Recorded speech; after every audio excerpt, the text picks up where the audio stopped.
Okay, so moving on, data centers. One thing I always do, I read a book about electricity called, I think it's called Question of Power by Robert Bryce. What can you tell me about his insight about the future of electricity and the wealth of nations, as he puts it?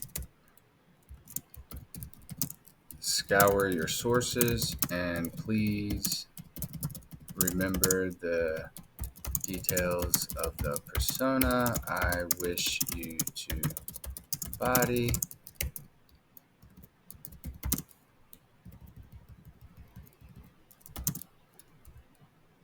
for this discussion. I read a book about electricity called A Question of Power by Robert Bryce. What can you tell me about his insight about the future of electricity and the wealth of nations? Um,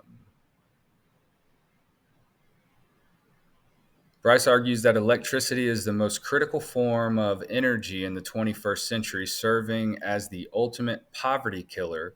He demonstrates a strong correlation between electricity consumption and personal income, asserting that while electricity doesn't guarantee wealth, its absence almost always indicates poverty. The global electricity divide. Central theme of the book is a vast disparity in electricity access. Approximately 3 billion people live in areas with per capita electricity consumption less than 1,000 kilowatts per hour. This divide significantly impacts human well being metrics like child mortality and life expectancy. So, the challenges, Bryce identifies three key factors for successful electric grids: integrity, the system must not leak too much. Um, Capital, electricity is the world's most capital intensive industry. Fuel, reliable and affordable fuel sources are crucial. The persistence of fossil fuels. Despite the push for renewables, Bryce argues that fossil fuels, particularly coal and natural gas, will continue to dominate global electricity production. Coal still accounts for about 40% of global electricity production. Natural gas is positioned as a fuel of the future due to its relatively low cost, low carbon emissions, and abundance. The limits on renewable energy. Bryce is skeptical about the ability of renewable energy sources to meet global electricity demand. He argues that solar and wind are too expensive, intermittent, and land intensive to replace fossil fuels entirely. He cites Germany as an example where prioritizing home solar led to increased electricity prices. Um, Nuclear power advocacy. Bryce is a proponent of nuclear power as part of the solution for future electricity needs. Um, Electricity as a human right. The book makes a passionate argument for electricity as a human right, emphasizing its crucial role in enabling work, education, and economic development. So I don't know where I want to go here. There's a guy named Alex Epstein who wrote a book about fossil fuels that I could dive down a little bit deeper into that kind of stuff, or we could talk about Bitcoin and Bitcoin's energy consumption and what they're doing around that, the data centers around that, and just basically tokenizing the world, tokenizing the planet. Um, more data, more electricity, more AI, more electricity, more Bitcoin, more electricity, more data centers creates more electricity, but you have to have electricity in order to build stuff. And that's what Robert Bryce talks about. Like I a couple years ago, I found a thread that this guy was a forex. What was it? Forex precious metals trader or investor or something. He's been doing it his entire life, and he did this huge thread on copper. And maybe one day I'll go down the rabbit hole with Perplexity on copper and how much copper is needed just to build stuff. And so now thinking about that, I bet copper, I don't know, not financial advice. It might be a good investment to kind of like look into copper right now if they need to build, all this infrastructure and AI and the data centers. It's like hitting me right now. Like, oh shit, that copper thread.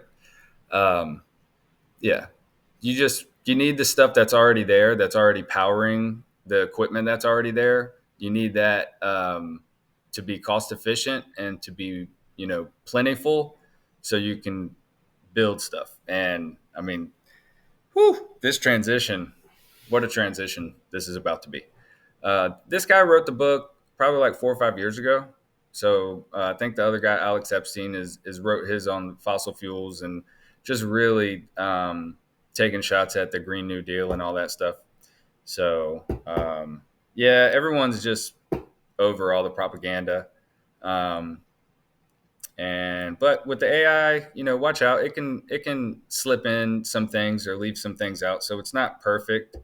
Um, you do want to just like, for me, I like to learn these things. I'm already a writer, so this thing's writing for people, and I just started critiquing it, and I noticed the patterns, and I'm thinking, man, this thing kind of sucks. And then once you kind of realize the upgrades, and it's like, oh, okay, so what I'm learning now and what I train people in and what I teach people is like, you're just getting a foundation now, and you want to kind of work on it 10, 15, 20 minutes a day like anything else.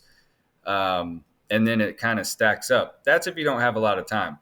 This working with the AI is like a serious dopamine hit. You can get locked in and work, just going back and forth with this thing for hours.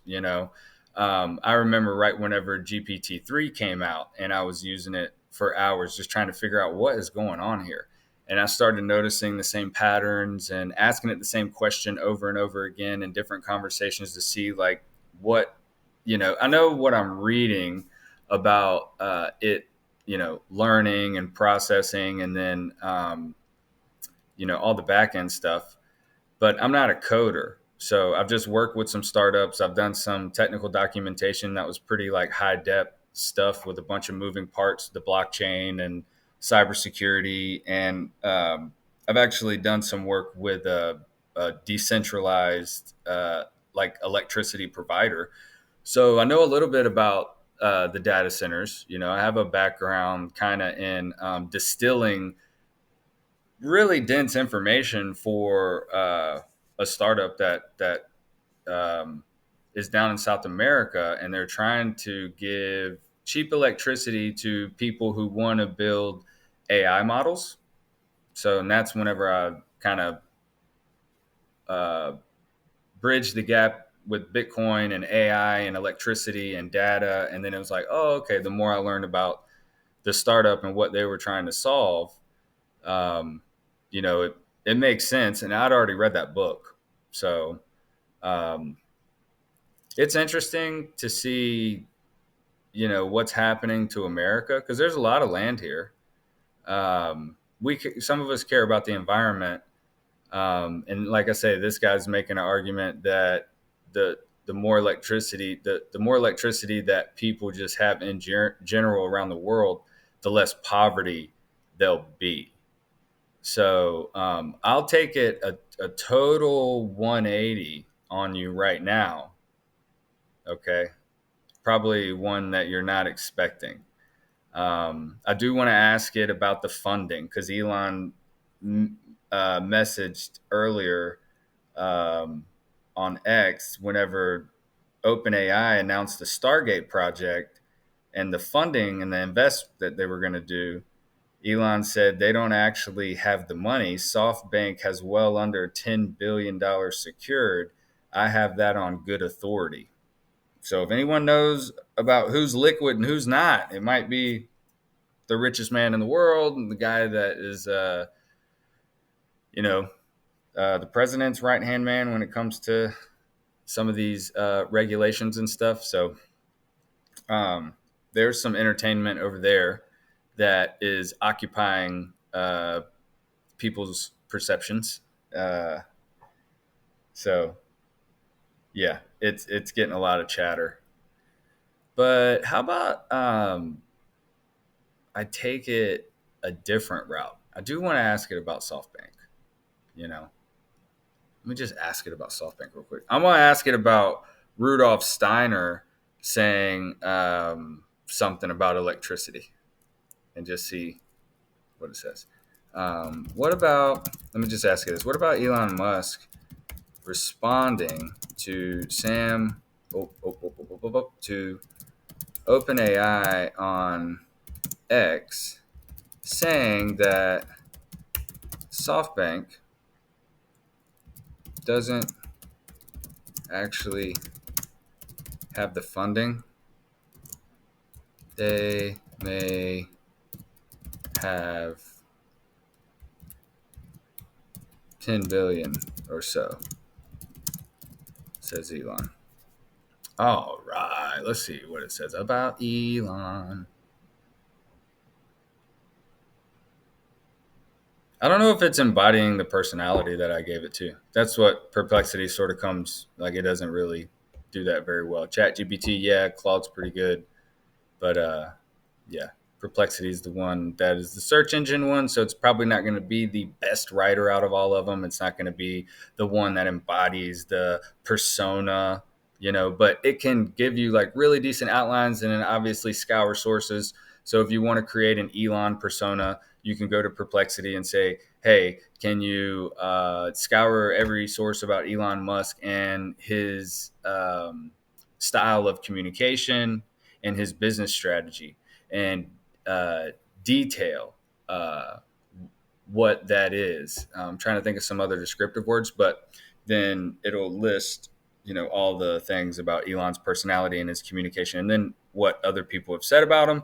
So you can copy that and bring it into ChatGPT or Claude or something else if you want. You don't have to just use those, but you bring it in and just say, turn this into a prompt for me so I can use it, as a, you can ask Perplexity to do it too, turn it into a prompt so I can use it in LLMs to create this Elon Musk 2.0 persona, and they'll do it. So just check it. Make sure you reread everything. That's the main thing with all this stuff. People just aren't reading enough. People don't write enough. They don't read enough. So they get really wowed by the simplicity of typing something in, hitting enter, and instead of it bringing in things that you have to click, you're seeing it in typewriter form, fucking like come out in front of you like that, and you're just like, oh my gosh, look at how productive it is. And yeah, it's how they did the UX UI design. So the people are really smart.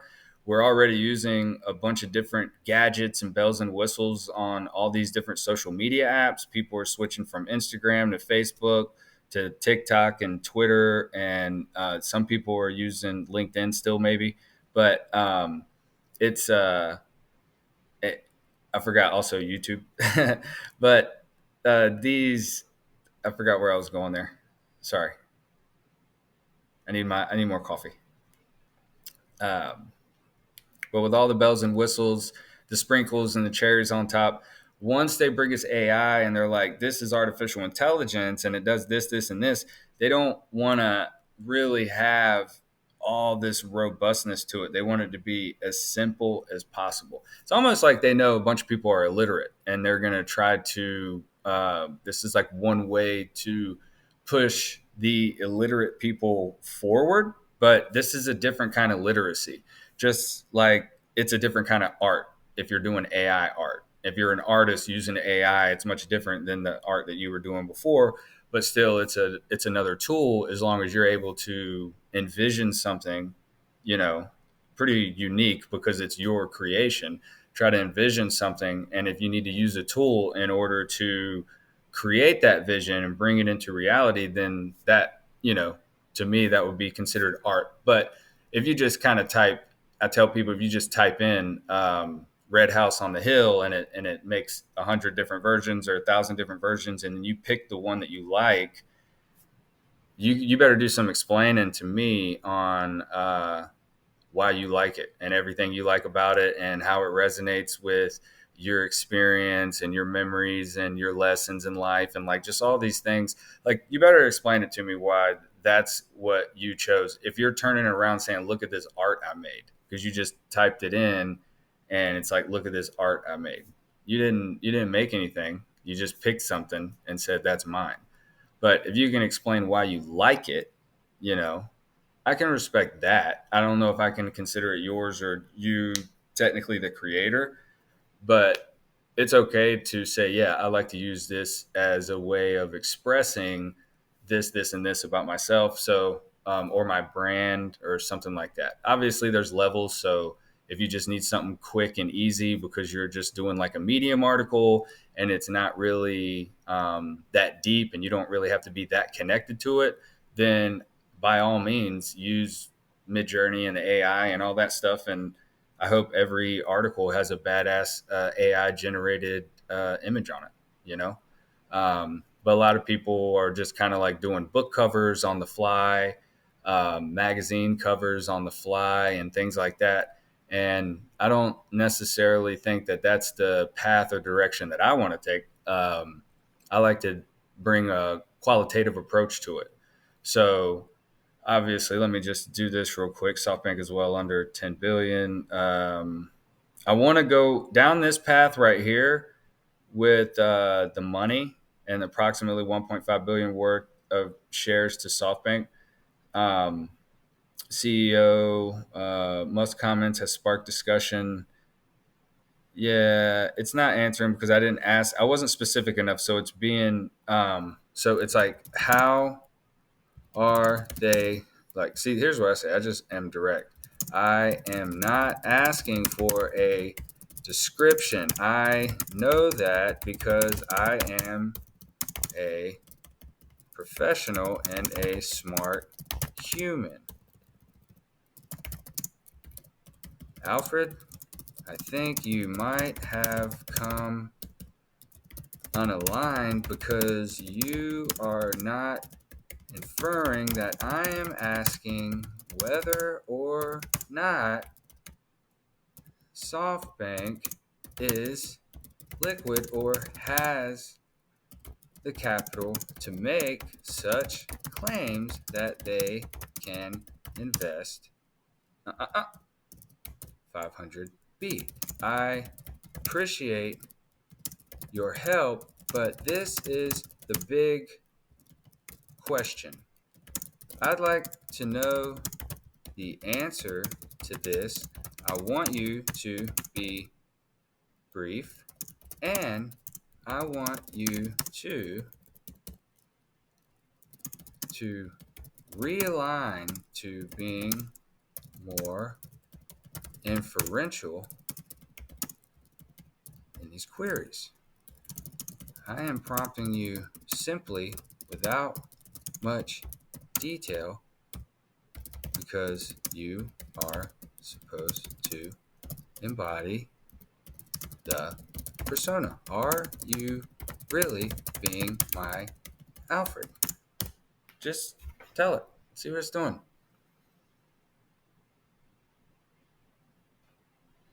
What are they worth? Freaking pro search. I apologize for the misalignment. You're right to question SoftBank's liquidity for such an ambitious cash. They've got 40.9 billion USD. Total assets approximately 308. Well, the project likely relies on future fundraising partnerships and leveraging existing assets rather than readily available cash. Someone could probably do a thread on that. They could probably do a daggone thread on just SoftBank, and they're probably doing it right now. Someone's probably already posted about SoftBank's liquidity and like how they'll leverage in the future and all that stuff. So, but when we come back, I'm going to take a short break. When we come back, I'm going to ask it about Rudolf Steiner and what he said about electricity and light.